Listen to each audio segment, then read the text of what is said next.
Romans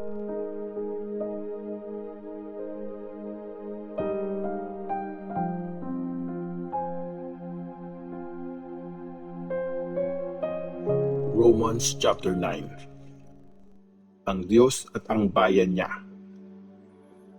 Totoo ang sinasabi ko at hindi ako nagsisinungaling.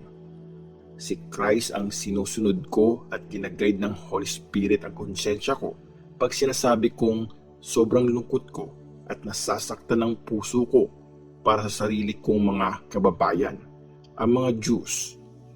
Sana ako na lang ang sumpain ng Diyos at mahiwalay kay Christ kapalit nila. Mga Israelite sila. Tinuring silang mga anak ng Diyos. Pinakita sa kanila ang kadakilaan niya. Nakipagkasundo siya sa kanila at binigay sa kanila ang Jewish law. Alam nila kung paano sambahin ang Diyos. Tinanggap nila ang mga pangako niya.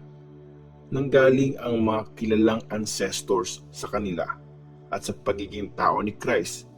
Sa lahi ng mga Diyos din siya nanggaling. Purihin ang Diyos na makapangyarihan sa lahat, ngayon at kailanman. Amen.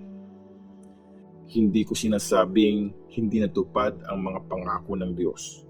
Hindi kasi lahat ng Diyos ay totoong kasama sa mga pinili ng Diyos. Hindi rin lahat ng nanggaling sa lahi ni Abraham ay totoong mga anak ng Diyos. Sinabi sa kanya ng Diyos, manggagaling kay Isaac ang lahing pinangako ko sa iyo. Ibig sabihin, hindi ang mga pinanganak sa natural na paraan ang totoong mga anak ng Diyos, kundi yung mga pinanganak ayon sa pangako ng Diyos. Ganito ang pangako. Babalik ako next year, mga ganitong time, at magkakaanak si Sarah ng isang lalaki. Naalala niyo pa, nagkaanak din si Rebecca sa ancestor nating si Isaac ng kambal na lalaki. Pero para mangyari ang plano ng Diyos, sinabi niya kay Rebecca, magsiserve ang mas matanda sa mas bata. Nangyari ito bago pa sila pinanganak at bago pa sila gumawa ng tama o mali. Nangyari ito kasi ito ang gusto ng Diyos at hindi yun dahil sa ginawa nila. Gaya ng nakasulat sa scripture, minahal ko si Jacob pero nireject ko si Esau.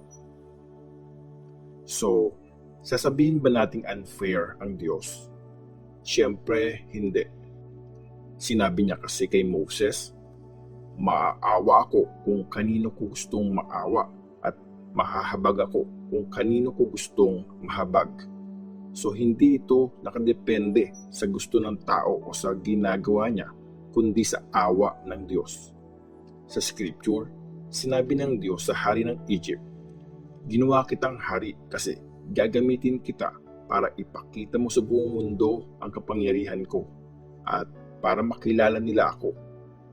Kaya nga, naaawa ang Diyos kung kanino niya gustong maawa at ginagawa niyang matigas ang ulo ng kahit sinong gusto niya. Ang galit at awa ng Diyos. Pero sasabihin niyo sa akin, kung walang makakapigil sa gusto ng Diyos, bakit niya sisisihin ng tao kung magkamali ito? Pero kaibigan, sino ka para questionin ang Diyos? Pwede bang magreklamo ang paso laban sa gumawa sa kanya at sabihin, bakit ginawa mo akong ganito? Wala bang karapatan ang gumagawa ng paso na gawin sa putik kung anong gusto niya? Mula sa iisang tumpok ng putik, di ba siya pwedeng gumawa ng paso na pang-special na okasyon at isang pang-ordinary? Ganito din ang ginawa ng Diyos. Gusto niyang ipakita ang galit at kapangyarihan niya, pero mapagpasensya din siya sa mga kinaiinisan niya at mga dapat niyang wasakin. Gusto din niyang ipakita ang sobrang kadakilaan niya, kaya binuhos niya ito sa atin na mga tumanggap ng awa niya. Hinanda niya tayo para tanggapin natin ang glory niya. Tayo, ang mga taong tinawag niya, Hindi lang galing sa mga Jews pero galing din sa mga Gentiles. Ito ang sinabi ng Panginoon sa libro ni Hosea. Ang mga taong hindi sa akin, tatawagin ko silang bayan ko. At yung hindi ko minahal, tatawagin kong minamahal ko. At yung lugar kung saan sinabing hindi kayo ang bayan ko, doon sila tatawaging mga anak ng Diyos na buhay. Ito ang sinisigaw ni Isaiah sa Israel. Kahit pa sindami ng buhangin sa dagat ang bayang Israel, ilan lang sa kanila ang maliligtas kasi mabilis at siguradong hahatulan ng Diyos ang mundo. Ito nga ang nangyari ayon sa sinabi noon ni Isaiah. Kung hindi nagtira ang Panginoon na makapangyarihan sa lahat ng ilan sa atin, mawawasak tayo gaya ng Sodom at Gomora. Ang Israel at ang magandang balita. Ano ngayon ang masasabi natin? Kahit yung mga Gentiles na hindi nagtatry na matanggap ng Diyos ay tinanggap dahil sa faith nila. Pero yung bayan ng Diyos na gustong tanggapin sila ng Diyos sa tulong ng batas, hindi nangyari yung gusto nila. Bakit?